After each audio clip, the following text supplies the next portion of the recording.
আমার কথা সহজ লাগছে তো আপনাদের? 4 ভাগে ভাগ করে তিনি অনেক প্রচারে পাঠালেন, কিন্তু কেউ মানুষ নিতে পারলো না ঠিক ভাবে। পরে তিনি অনেক পুরাণ রচনা করলেন, বেদাঙ্গ উপনিষদ রচনা করলেন। তিনি তার শিষ্যদের দ্বারাই পৃথিবীর চারিদিকে পাঠালেন, কিন্তু প্রচার হলো না। অবশেষে তিনি স্ত্রী শূদ্র জাতির জন্য, মঙ্গলের জন্য তিনি পঞ্চম বেদ রূপে মহাভারত রচনা করলেন। কি রচনা করলেন? মহাভারত। তাও প্রচারের জন্য চারিদিকে পাঠালেন, কিন্তু ঠিকভাবে প্রচার হলো না।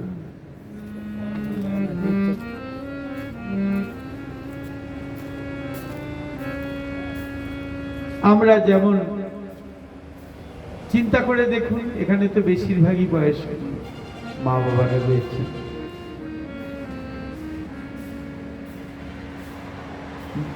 পিতা মাতারা বিবাহ দিয়ে দিয়েছিলেন, সন্তান উৎপাদন করেছেন,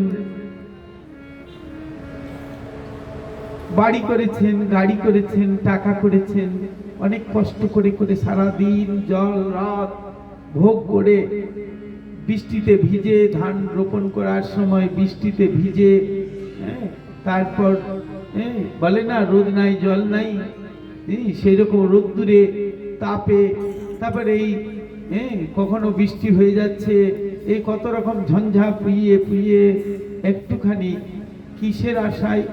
একটু যাতে কিছু রাখতে পারি, সঞ্চিত ধন রেখে যেতে পারি, পুত্র কন্যারা লাভ করতে পারে, সেই সঞ্চিত ধন তার আশায় করলেন। সারা জীবন ধরে করলেন তো, করেননি তা তো নয়, অনেক করেছেন। পরবর্তী সময়ে বৃদ্ধকাল আউলো, সব সুখ ভাঙল। এখন শুধু দেখার পালা, তাই তো? আমার কথাগুলো খারাপ হলে আমাকে বলবেন। ঠিক সেরকম বৃদ্ধ বয়সে চিন্তা করে গালে হাত দিয়ে বসে থাকে, বেশি লোক তো কাছে আসে না তার কাছে, সে তখন সে পূর্বের কথা চিন্তা করে।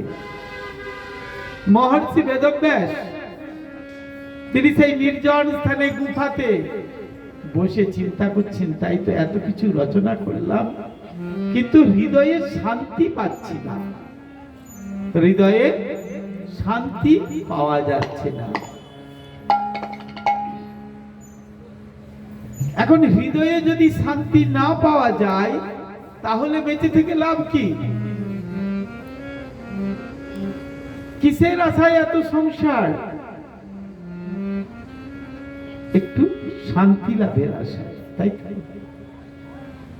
সুখ তো আছেই, বাড়ি ঘর দোয়ার সবকিছু সুখ, খাওয়া দাওয়া, ভালো মন্দ খাই হেরি করি চিন্তাহীন, নাহি ভাবি এ দেহ ছাড়িব কোন দিন, সবকিছু আছে, কিন্তু শান্তি নাই। বুকে হাত দিয়ে, চোখ বুঝে বুকটা হাত দিয়ে দেখলেই দেখতে পাবো শান্তি নাই। একদিন যাচ্ছি রাস্তায়, যেতে যেতে একটা শ্মশান পড়েছে, মোটরসাইকেল চালিয়ে যাচ্ছিলাম, অনেকদিন আগে তারকেশ্বর থেকে যাচ্ছি পাড়াবুয়া সরমপাড়া। যেতে যেতে দেখছি শ্মশানে লেখা আছে শান্তি কোথায়, তার উত্তরে দেয়া আছে সুখ কোথায়, শান্তি কোথায়। লেখা আছে সুখ স্বপনে শান্তি শ্মশানে। কথাটা দেখে আমার ভীষণ ভালো লেগেছিল। শ্মশান মানে বৈরাগ্য।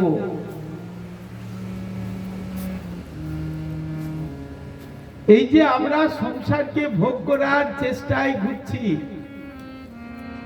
একটু সুখের আশায়, সুখ ভোগের আশায় ঘুরছি,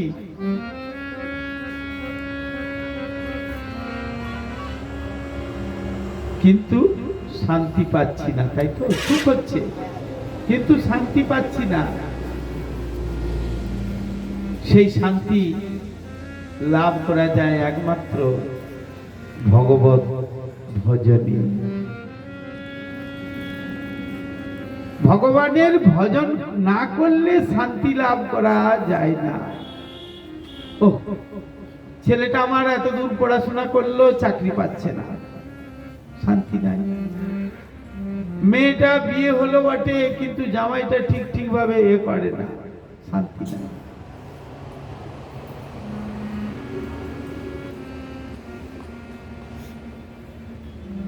পাড়ার লোকে হিংসা করে, আরে ওর এত সম্পত্তি হয়ে গেছে, এইসব নিয়ে নানান রকম নিয়ে শান্তি নাই।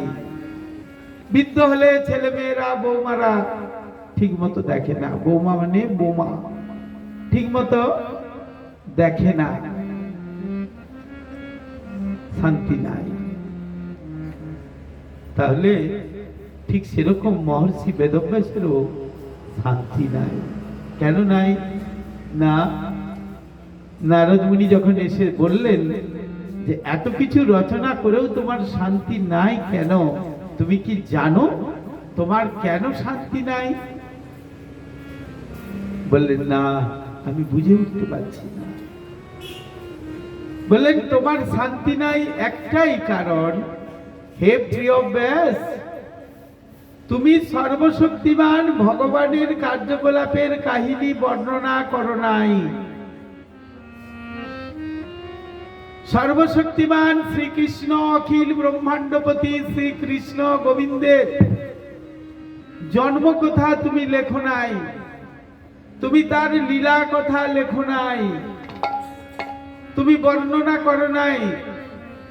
তুমি সদা সর্বদাই শ্রীকৃষ্ণকে তিনি যে নিরাকার, এই কথাটাই তুমি বলে গিয়েছ। তিনি যে সাকার, তিনি যে তার যে সবিশেষ রূপ আছে, সেই রূপের কথা তুমি বর্ণনা করো নাই, তুমি তার গুণের কথা বর্ণনা করো নাই, তুমি তার লীলা কথা বর্ণনা করো নাই, তুমি তার ভক্তদের কথা বর্ণনা করো নাই। ভক্তরা কিভাবে গোবিন্দকে লাভ করেছেন, কিভাবে গোবিন্দকে লাভ করলেন, বা তিনি যে কোন বংশে আবির্ভূত হলেন, সেই সমস্ত কথা তুমি লেখো নাই।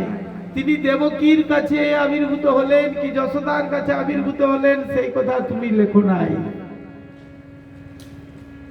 এক কথাই তুমি পরম পুরুষোত্তম ভগবান শ্রীকৃষ্ণের লীলা কথা, গুণ কথা, রূপ কথা, তার যে সব থেকে বড় গুণ হলো লীলা মাধুরী, লীলা মাধুর্য যে তার সব থেকে বড় গুণ, তার রূপে যে সকলে আকৃষ্ট হয়, এই কথা তো তুমি লেখো নাই।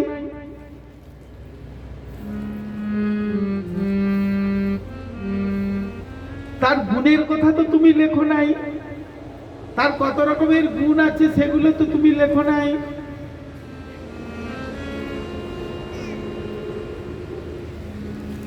তার বিশেষ চারটে গুণ, তার বিশেষ চারটে গুণ কি কি? লীলা মাধুরী, রূপ মাধুরী, গুণ মাধুরী আর বেণু মাধুরী।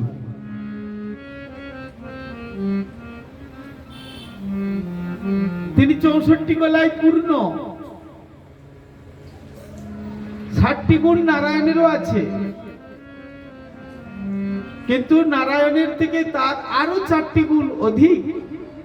তার এই গুণগুলি তো তুমি লেখো নাই, তুমি বর্ণনা করো নাই। কি করে তিনি আবির্ভূত হলেন, কেন তিনি আবির্ভূত হলেন, কি কারণে তিনি আবির্ভূত হয়েছিলেন, তুমি মহাভারতে লিখেছো, নানান রকম কথা লিখেছো, কৃষ্ণের যুদ্ধের কথা লিখেছো, কৃষ্ণ যে যুদ্ধ করিয়েছিলেন ধর্মকে রক্ষা করার জন্য, সে কথা তুমি লিখেছো, লিপিবদ্ধ করেছো তুমি। মহাভারতের যুদ্ধের প্রথমেই এই যে কৃষ্ণ যে উপদেশ দিয়েছিলেন অর্জুনকে, সেই কথা তুমি লিখেছো, ঠিকই গীতা রূপে বর্ণনা করেছো, কিন্তু তুমি তো আসল কথা লিখো নাই। কলির জীব কি নিয়ে থাকবে? ভগবান তিনি যে লীলা করে গেলেন, সেই লীলাগুলো যদি না জানতে পারে তাহলে তারা কি নিয়ে থাকবে, এই কথা তো তুমি বর্ণনা করো নাই।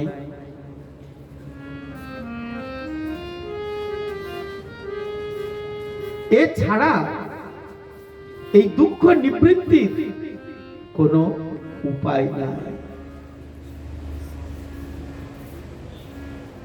যারা জড়জাগতিক দুঃখ দুর্দশায় নিরন্তর ভোগ করে,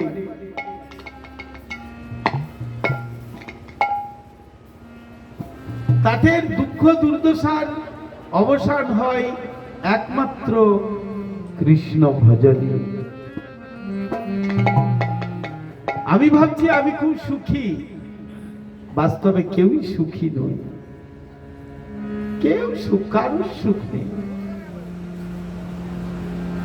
এমনি সকালে তো অসুখী, অসুখ সবার চলছে, তাই ঠিক তদ্রূপ যদি কেউ হরি ভজন করে, হরি ভজন করতে পারে, কৃষ্ণই যে ভগবান এই কথাটা যার হৃদয়ে একবার পৌঁছেছে, যে জানতে পেরেছে যে কৃষ্ণই হলেন পরম পুরুষোত্তম ভগবান, এই কথাটা যিনি জানতে পেরেছেন,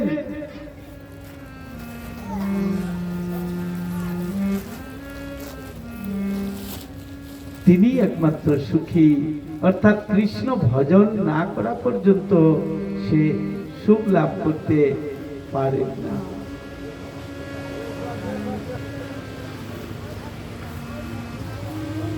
সে সুখ লাভ করতে পারেন না।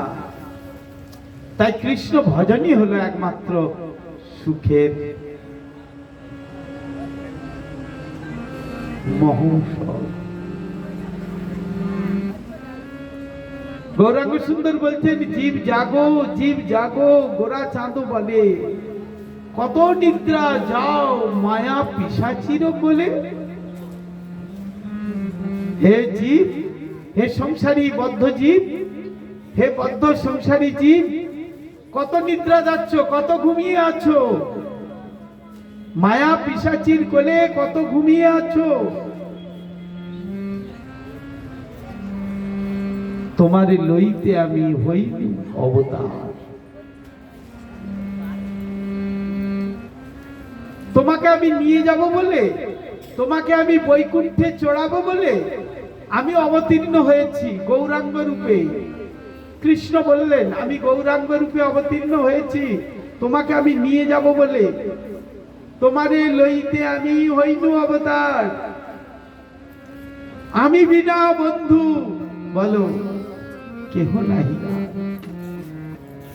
আমি ছাড়া তোমার কেউ কোনো বন্ধু নাই। পাশের জন প্রিয়তম প্রিয়তমা, একজন চোখ বুঝলে কি আরেকজন চলে যায় তার সাথে? তার সাথে যায় না। অথচ কত প্রিয়তম বা প্রিয়তমা, বোঝা যাচ্ছে কথা? তার জন্য কি করতে হবে? একমাত্র হরির নাম করতে হবে।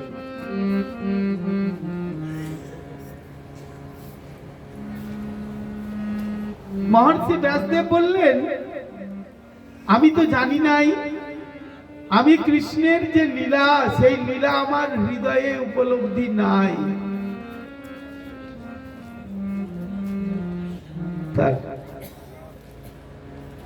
তাহলে শোনো, নারদ মুনি বললেন, দেখো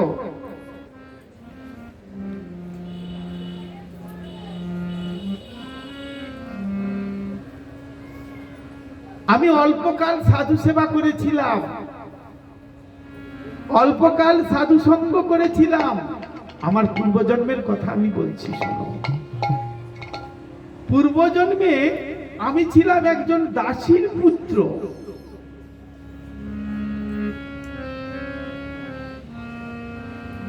পূর্বজন্মে আমি ছিলাম একজন দাসীর পুত্র।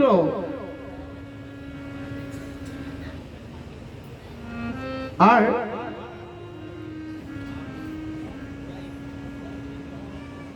আমার মা কোনো একজন সাধুর শিষ্যা। চাতুর্মাস্য ব্রত হচ্ছিল, আর চাতুর্মাস্য ব্রতকালে আশ্রমে সমাগত মহর্ষিগণ, অনেক ঋষি মহর্ষি এসেছেন, একত্র হয়েছেন। তারা নিত্য নিত্য যজ্ঞ, হোম যজ্ঞ করেছিলেন। আর তারা পারমার্থিক তত্ত্বজ্ঞান স্বরূপ ভগবত কথা, অর্থাৎ ভগবানের কথা তারা নিজেরা আলোচনা করতেন, পরস্পরের মধ্যে আলোচনা করতেন। বসে এক জায়গায় বসে পরস্পরের মধ্যে আলোচনা করতেন।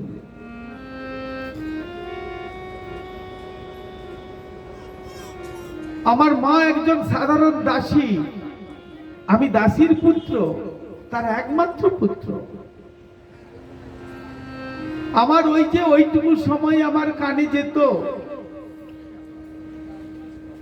আর আমার মা করতেন যজ্ঞশালা, সুন্দর করে গোবর দিয়ে পরিষ্কার করতেন।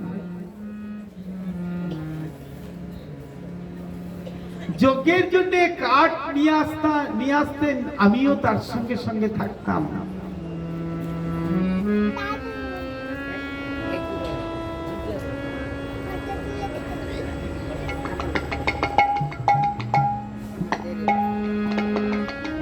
আমি কি করতাম, সাধুরা সন্ধ্যা হলে চাতুর্মাসের নিয়ম অনুযায়ী,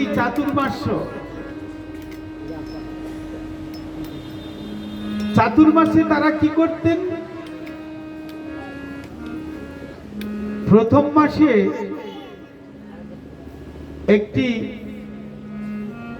একটু করে সেই চড়ু মানে যজ্ঞের শালায়, যজ্ঞের অগ্নিতে পাক করে ঘি এবং দুগ্ধ দ্বারা পাক করে একটুখানি ভগবানকে নিবেদন করে সেই যজ্ঞে আহুতি দিয়ে তার যে অবশিষ্টাংশ, সেই একটুখানি করে খেয়ে পেয়ে তারা বেঁচে থাকতেন, জীবন ধারণ করতেন। যজ্ঞের শেষে ঠিক সন্ধ্যার সময় প্রথম মাসে। দ্বিতীয় মাসে তারা একটি নির্ধারণ করতেন, একটি ফল, একটি বৃক্ষে একটি ফল হবে, আর সেই ফলটি তারা গিয়ে মন্ত্রপুত করে দিয়ে আসবে। সেই ফলটি পেকে আর সেই বৃক্ষের তলায় যাবে, সেই বৃক্ষের তলায় সেই ফলটি পড়বে। সেই ফলটি ভগবানকে নিবেদন করে সেইটি প্রসাদ রূপে গ্রহণ করবে। তৃতীয় মাসে তারা একটি নদীর এক অঞ্জলি জল ভগবানকে নিবেদন করে সেই জল পান করে থাকবে। আর চতুর্থ মাসে তুলসী পত্র ভগবানের চরণে নিবেদন করে একটি তুলসী পত্র তারা সেবা করে, একটি মাত্র তুলসী পত্র সেবা করে জীবন। এই 4 মাস তাদের ক্রম। আর তারা কি করবেন, নিরন্তর কৃষ্ণ নাম, কৃষ্ণ কথা, কৃষ্ণ কীর্তন আলোচনা করতেন।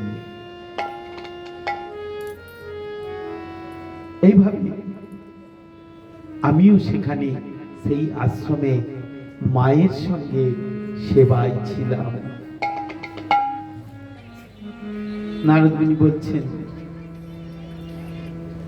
আর থাকতে থাকতে থাকতে থাকতে আমার চিত্তে এমন ভাবে উদয় হলো, আমার তখন 5 বছর বয়স।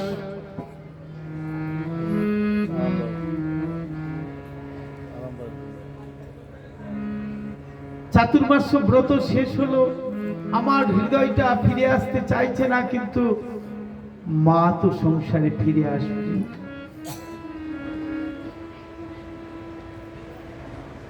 মা আমাকে নিয়ে, যেহেতু মায়ের আমি একটি মাত্র সন্তান, তাই মা আমাকে নিয়ে বাড়িতে আসলেন। বাড়িতে আসছেন, এসে মা এসে কি করলেন, একটি গাভী ছিল আমাদের, সেই গাভীটি সদ্য বাচ্চা দিয়েছিল, আর সেই গাভীটি অর্থাৎ গোদহন করতে গিয়েছিল। আর আমি মনে মনে করতাম, এই মাই আমার বাধা, আমি কি করে এই সংসার ছেড়ে যাব। এই যে কথা শুনেছেন 5 বছর বয়সে এই হৃদয়ে উপজয় হয়েছে, আমি কি করে সংসার ছেড়ে চলে যাব, আমি কি করে ভগবানকে লাভ করব। সেই সাধুগণ তো আলোচনা করতেন যে গোবিন্দকে লাভ করাই হলো, গোবিন্দকে সেবা করাই হলো জীবনের একমাত্র লক্ষ্য। জিভাতে গোবিন্দ নাম কীর্তন করাই, নাম উচ্চারণ করাই হলো একমাত্র লক্ষ্য। তাই আমি কি করে করব, এই চিন্তা করছেন। ক বছর বয়সে? 5 বছর বয়সে সাধু সঙ্গের প্রভাবে।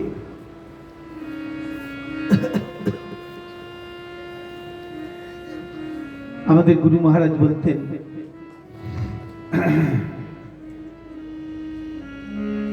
অল্পকাল মাত্র সাধু সেবা প্রভাবেতে হয় দৃঢ় চিত্ত বৃত্তি নিবিষ্ট আমাতে। ভগবান বলেছেন, কি বলেছেন, সৎ সেবয়া দীর্ঘয়াতে যাতা মই দৃঢ়মতি হিত্তা বদ্ধমিমং লোকং গন্তামজ্জন তামসী। অল্পকাল মাত্র সাধু সেবা প্রভাবেতে হয় দৃঢ় চিত্ত বৃত্তি নিবিষ্ট আমাতে। এ পাঞ্চ ভৌতিক দেহ তেজি তেজি অতঃপুরে আমার পার্শ্বদ দেহে রবে মম পুরে।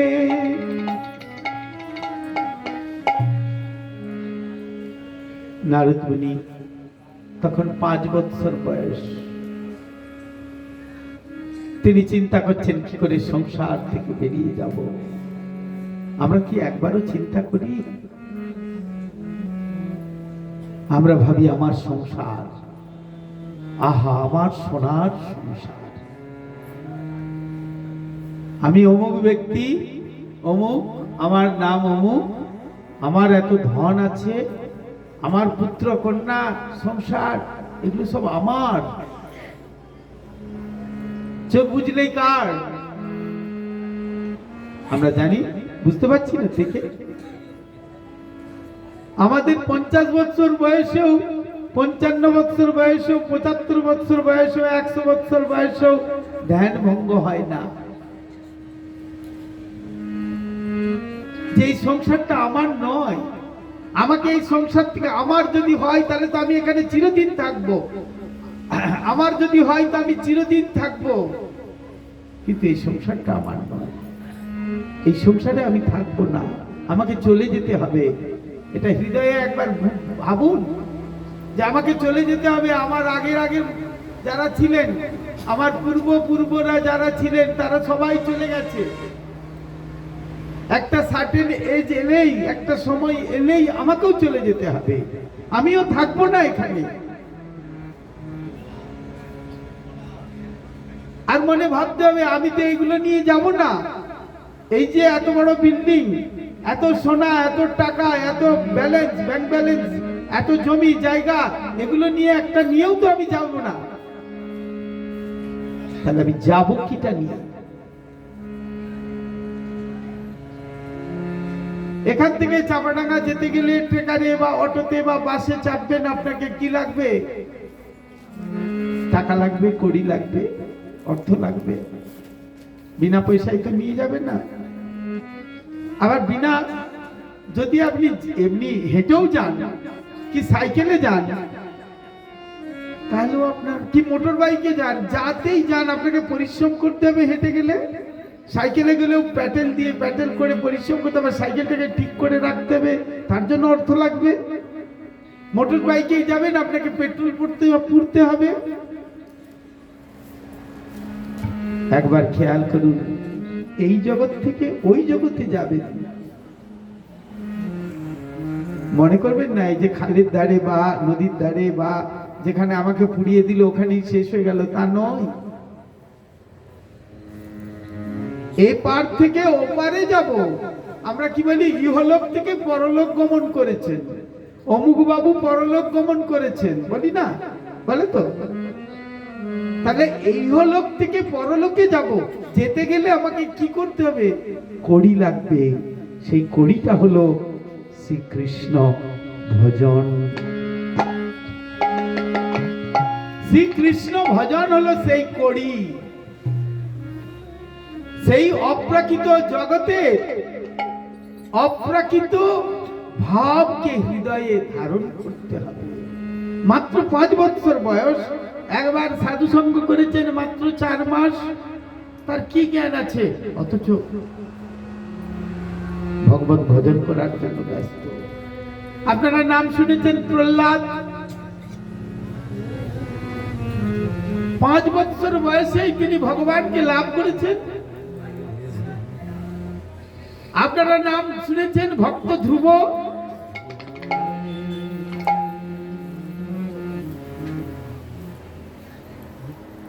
5 বছর বয়সেই মায়ের একটা কথার দ্বারাই, বিমাতার কথার দ্বারাই আর নিজের মায়ের একটা কথার দ্বারাই তিনি ভগবত ভজন করার জন্য ব্যস্ত হয়ে গেছেন, ভগবানকে লাভ করেছেন। ভজন করে, তপস্যা করে ভগবানকে লাভ করেছেন। তাহলে আমরা যে এপার থেকে ওপারে যাব, তার জন্য কড়ি লাগবে। সেই কড়িটা হলো শ্রীকৃষ্ণ নাম। হরে কৃষ্ণ হরে কৃষ্ণ কৃষ্ণ কৃষ্ণ হরে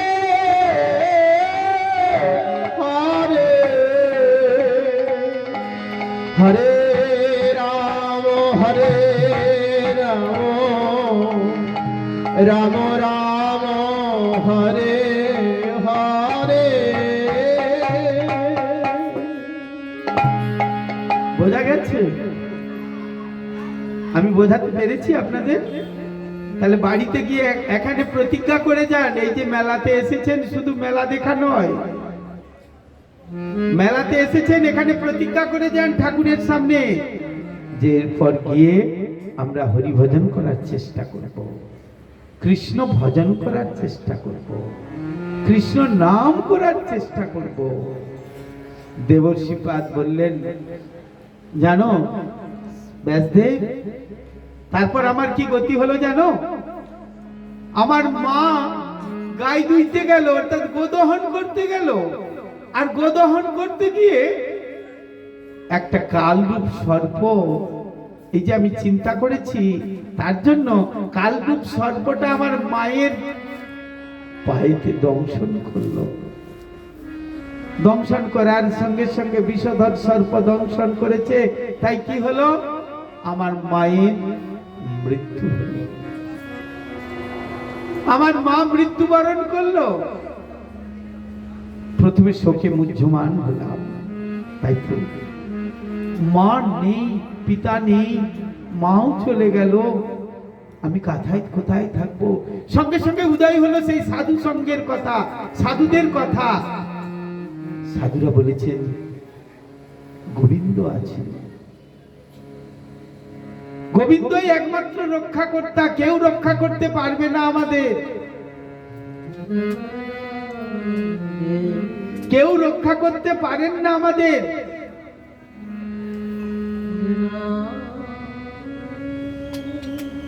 পিতা, আমার একটা বড় কঠিন রোগ হয়েছে, আমার পিতামাতা কি আমাকে রক্ষা করতে পারবে মৃত্যুর হাত থেকে? যেই কয়দিন আমার আয়ু আছে সেই কয়দিন মা পিতামাতা যতই লক্ষ লক্ষ কোটি কোটি টাকা খরচ করুক না কেন, কিছুতেই বাঁচাতে পারবে না, মৃত্যু আমার হবে। তাই সাধু সঙ্গের দ্বারা হরি ভজনা করুন। তারপর কি হলো জানো, আমি তারপর ভগবানের কি বিশেষ কৃপা, এটাকে মনে করলাম ভগবানের বিশেষ কৃপা। মাকে, মায়ের সর্প দংশনে মৃত্যু হয়েছে, এটা ভগবানের বিশেষ কৃপা। তাই এইটা চিন্তা করে আমি চলতে শুরু করলাম। বহু দেশ, নগর, গিরিকন্দর, জলাশয় অতিক্রম করে আমি জনমানব শূন্য হিমালয়ে গিয়ে জনমানব শূন্য এক অশ্বত্থ বৃক্ষের তলে আমি সেই ভগবানের ধ্যান করতে লাগলাম। ধ্যান মানে চিন্তা, স্মরণ।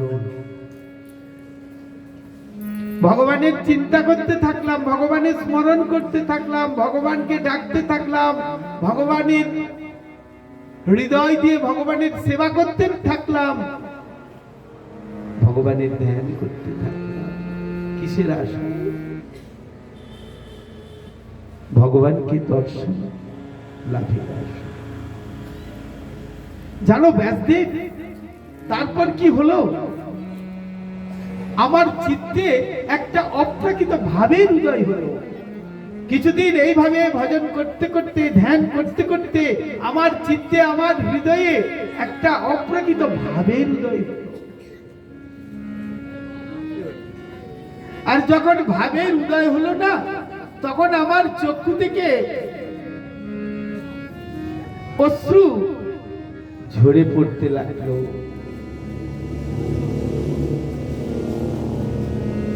ভগবানকে দর্শন করার জন্য আমার চক্ষু থেকে অশ্রু ঝরে পড়তে লাগলো। আর সেই অশ্রু পড়তে যখন থাকলো, তখন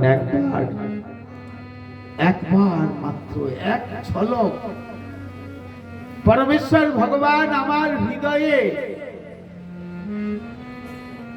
হৃদয়ে একবার দর্শন দিলেন। কি অপূর্ব রূপ! ভগবান শ্রীহরি আমার হৃদয়ে আবির্ভূত হলেন। একবার মাত্র এক ঝলক আমি তাকে দর্শন করলাম। সেই রূপ, সেই শ্রীহরির যে অপূর্ব রূপ আমার হৃদয় কমলে আবির্ভূত হলো।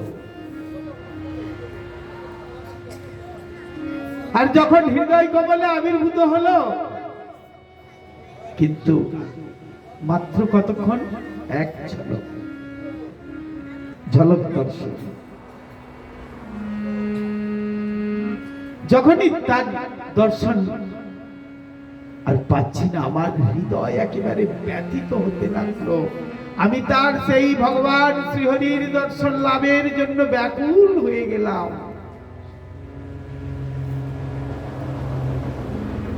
তখন পরমেশ্বর ভগবান অত্যন্ত গম্ভীর ও শ্রুতি মধুর স্বরে আমার অন্তরের বেদনা উপশম করবার জন্য বলেছিলেন, হে নারদ, এই জীবনে তুমি আর আমাকে দর্শন করতে পারবে না।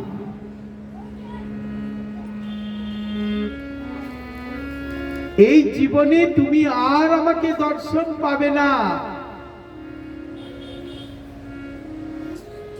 যাদের সেবা পূর্ণ হয় নাই এবং যারা সব রকম জড় কলুষ থেকে সম্পূর্ণ মুক্ত হয় নাই, তারা আমাকে একবার এক ঝলক কদাচিৎ মাত্র দর্শন করতে পারে। তুমি নিষ্পাপ, এ বিষয়ে কোনো সন্দেহ নাই। তুমি একবার মাত্র আমার রূপ দর্শন করেছো, আমার প্রতি তোমার এত আসক্তি বৃদ্ধি হয়েছে, তাই তুমি যতই আমাকে দর্শন করবার জন্য লালায়িত হবে, তোমার হৃদয় থেকে সমস্ত জড় কলুষ, জড় কামনা বাসনা, সমস্ত বন্ধন মুক্ত হবে। তাই সাধু সঙ্গ, সাধু সঙ্গ সর্বশাস্ত্রে কয়, লব মাত্র সাধু সঙ্গ সর্ব সিদ্ধি।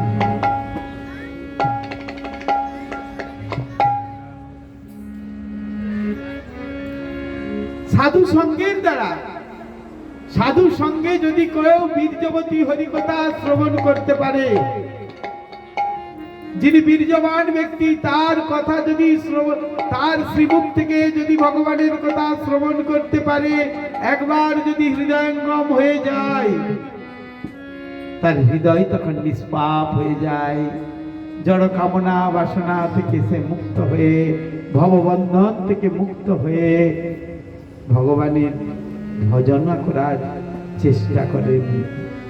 তাই নারদ মুনির দেহ সেখানে বিনাশ হলো, সেই দেহটা বিনাশ হলো, পুনরায় জন্ম হলো এবং ভগবানকে দর্শন করার জন্য ব্যাকুল। তাই হে ব্যাসদেব, তুমি একটা কাজ করো,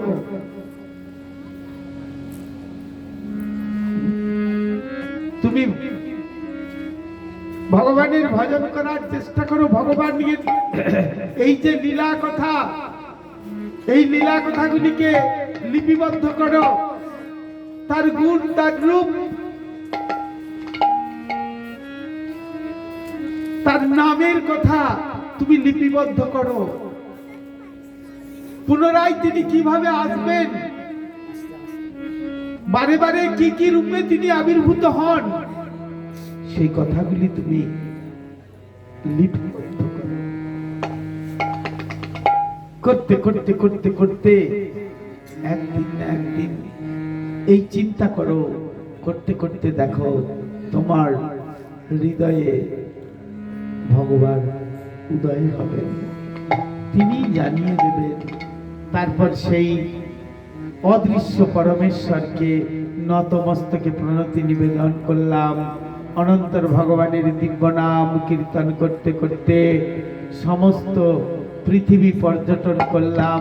শ্রীকৃষ্ণের চিন্তায় আমার মন মগ্ন থাকায় আমার কোনো প্রকার আসক্তি নেই, ছিল না, এখনো নেই।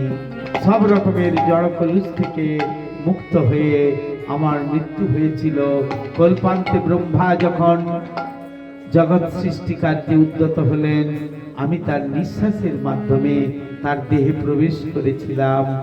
তিনি যখন মরীচি, অঙ্গিরা, অত্রি আদি ঋষিগণকে সৃষ্টি করেন, তখন তাদের সঙ্গে আমিও আবির্ভূত হই এবং আমি নিরন্তর ভগবানের প্রেমময়ী সেবায় নিযুক্ত হয়েছি, দৃঢ়ব্রত হয়েছি। তাই তখন হতে আমি ভগবান শ্রী কৃষ্ণ, শ্রী বিষ্ণুর কৃপায় অপ্রাকৃত জগতে এবং জড় জগতে ত্রিভুবনে অপ্রতিহত ভাবে সর্বত্র ভ্রমণ করতে পারছি। আর ভগবান শ্রীকৃষ্ণের দেয়ায় এই বীণা বাজিয়ে বাজিয়ে আমি হরি গুণগান কীর্তন করি।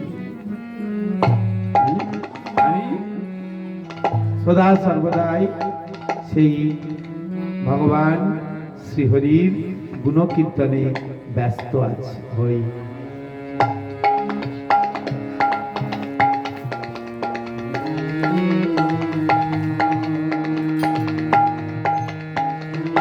এইভাবে শ্রীল ব্যাসদেবকে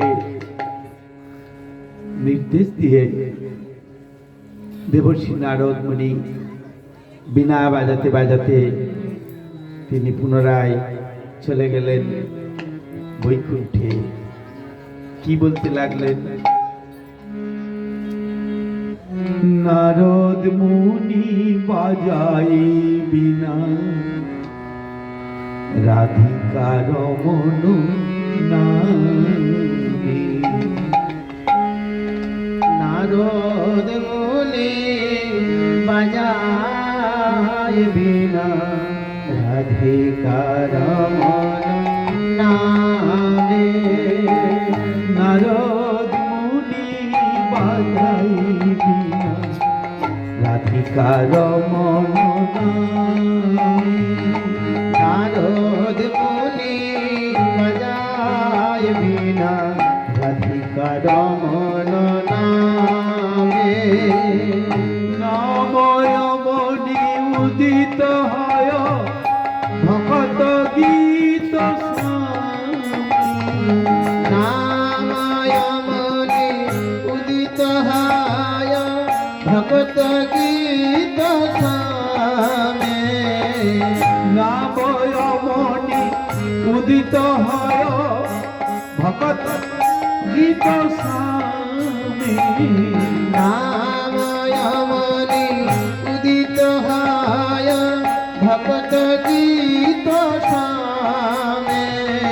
নারদ মুনি বাজাই বীণা রাধিকা রমণ নামে। বলো বলো।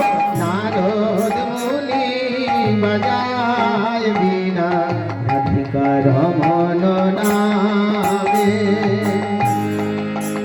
অমিয় ধারা বরিষে ঘন শ্রবণ যুগলে গিয়া। অমিয় ধারা বরিষ ঘন শ্রবণ যুগলে গিয়া। অমিয় ধারা বরিষে ঘন শ্রবণ যুগলে গিয়া। অমিয় ধারা করিতে গিয়া শ্রবণ করিতে গিয়া। ভকত জন সঘনে নাচে। ভকত জন সঘনে নাচে। ভকত জন সঘনে নাচে। ভকত জন সঘনে নাচে। হরিয়ায় আপন ইয়া। আহা ভরিয়া আপন গিয়া। নারদ মুনি বাজাই বীণা রাধিকা রমণ নামে। নারদ মুনি বাজায় বীণা রাধিকা রমণ নামে। মাধুরীপুর আসব পশি মাতাই জগত জনে। মাধুরীপুর আসব পশি মাতাই জগত জন। কেহ বা কাঁদে কেহ বা নাচে। কেহ বা কাঁদে কেহ বা নাচে। কেহ বা কাঁদে কেহ বা নাচে। কেহ বা কাঁদে কেহ বা নাচে। কেহ মাতে মনে মনি। কেহ মাতে মনে মনে। নারদ মুনি বাজাই বীণা রাধিকা রমণ নামে। নারদ মুনি বাজায় বিনা রাধিকা রমন নামে। নারদ মুনি গিয়েছেন কোথায়? কৈলাসে গিয়েছেন। আর কৈলাসে যাওয়ার পর কি হয়েছে? পঞ্চবদন নারদে ধরি প্রেমের সঘন পঞ্চবদন নারদ ধরি প্রেমের সঘন পঞ্চবদন নারদে ধরি প্রেমের সঘন পঞ্চবদন নারদ ধরি প্রেমের রমণ পঞ্চবদন নারদে ধরি প্রেমের সঘন পঞ্চবদন নারদ ধরি প্রেমের সঘন কমলাসন নাচিয়া বলে কমলাসন নাচিয়া বলে। নারদ মুনি ব্রহ্মার কাছে গিয়েছেন। রাধা রমন নাম করতে করতে, রাধিকা রমন নাম করতে করতে কি বলছেন? কমলাসন নাচিয়া বলে, বলো বলো হরি বল।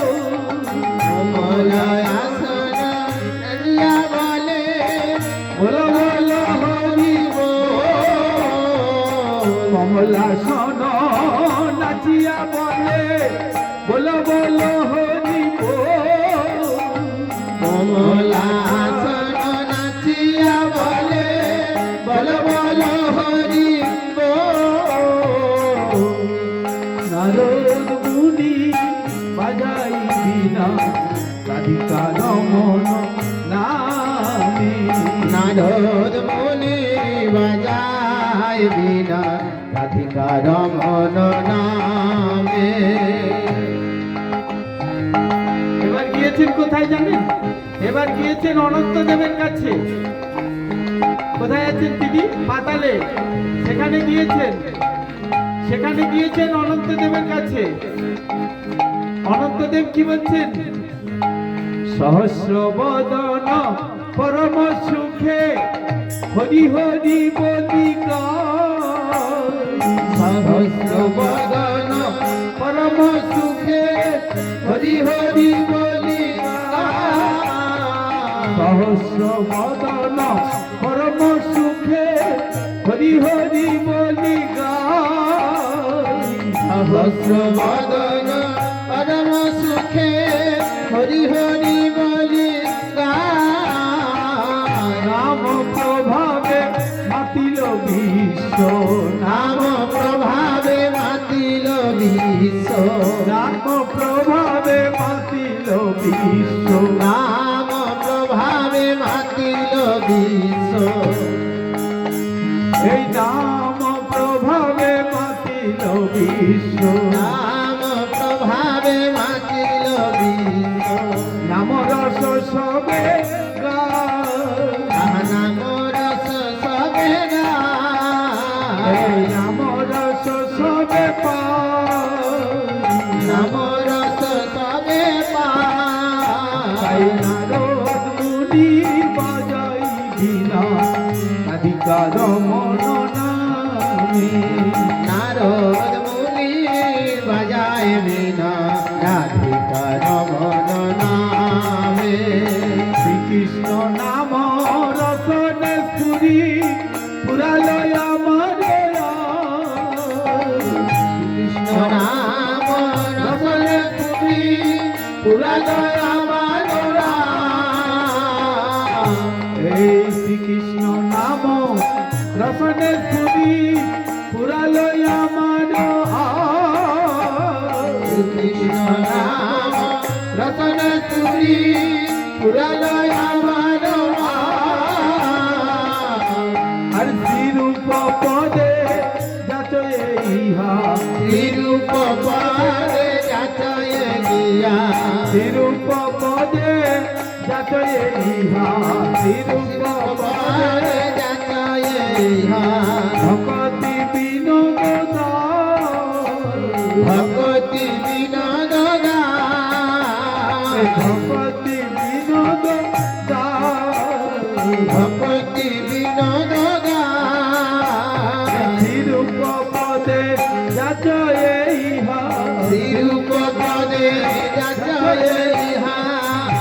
ভকতি বিনোদ দায়, ভক্তি বিনোদ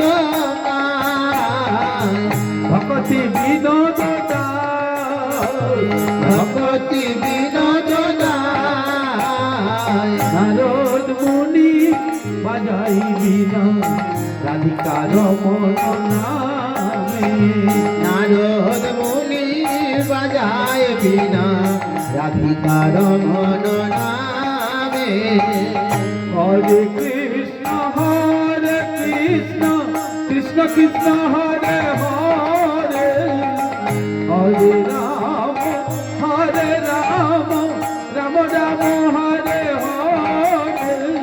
হরে কৃষ্ণ বলো, বলো, হরে কৃষ্ণ কৃষ্ণ কৃষ্ণ হরে হরে, হরে রাম রাম রাম হরে হরে। হরে কৃষ্ণ কৃষ্ণ কৃষ্ণ হরে হরে, হরে রাম রাম রাম হরে হরে। হরে কৃষ্ণ হরি বল, হরি বল, জয় হরে হরে। হরে রাম রাম রাম হরে হরে। হরে কৃষ্ণ কৃষ্ণ কৃষ্ণ হরে হরে, হরে রাম রাম রাম হরে হরে। হরে কৃষ্ণ কৃষ্ণ কৃষ্ণ হরে হরে, হরে রাম রাম রাম হরে হরে। হরে কৃষ্ণ কৃষ্ণ হরে হরে, হরে রাম রাম রাম হরে হরে। হরে কৃষ্ণ হরি বল, জয় প্রভুপাদ। হরে হরে, হরে রাম রাম রাম হরে হরে। হরে কৃষ্ণ কৃষ্ণ কৃষ্ণ হরে হরে, হরে রাম রাম রাম হরে হরে। হরে কৃষ্ণ কৃষ্ণ কৃষ্ণ হরে হরে, হরে রাম রাম রাম হরে হরে। কৃষ্ণ কৃষ্ণ কৃষ্ণ হরে হরে, হরে রাম রাম হরে হরে। হরে কৃষ্ণ কৃষ্ণ কৃষ্ণ হরে হরে, হরে রাম রাম রাম হরে হরে। ও হরে কৃষ্ণ কৃষ্ণ কৃষ্ণ হরে হরে, হরে রাম রাম রাম হরে হরে। হরে কৃষ্ণ কৃষ্ণ কৃষ্ণ হরে হরে, হরে রাম রাম রাম হরে হরে।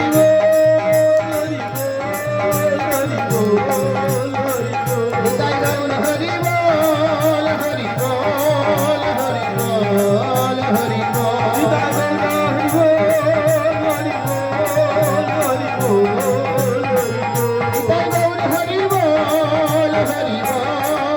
হরি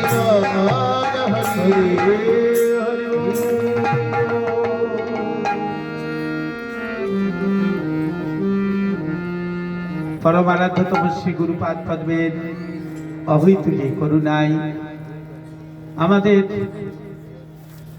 আমরা কথা শ্রবণ করলাম যে অল্পকাল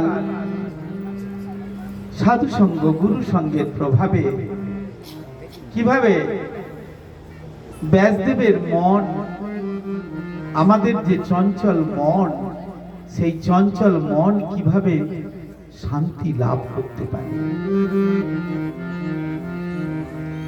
গুরু কৃপা যতক্ষণ না হচ্ছে, বৈষ্ণবের কৃপা যতক্ষণ না হচ্ছে, সাধু কৃপা যতক্ষণ না হচ্ছে, ততক্ষণ আমাদের মন, এই অশান্ত মন শান্ত হয় না।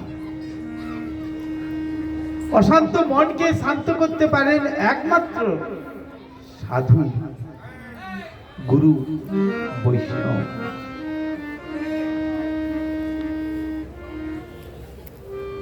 সাধু, গুরু, বৈষ্ণব ব্যতীত আমাদের মন শান্তি লাভ করতে পারে না।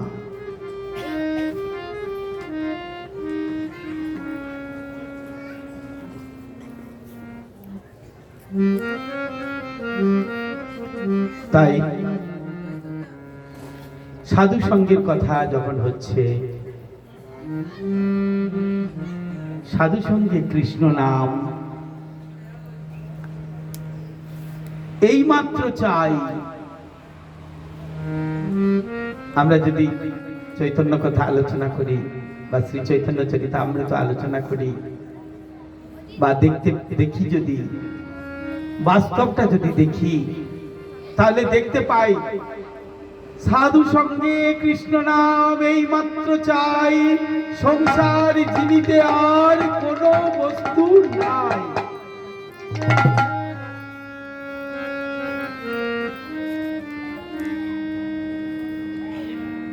কথাটা বুঝতে পেরেছেন? শুনেছেন আপনারা কথাটা? কানে গিয়েছে বা হৃদয়ে গিয়েছে? বলছে কর্ণরন্ধ্র পথ দিয়া হৃদি মাঝে প্রবেশিয়া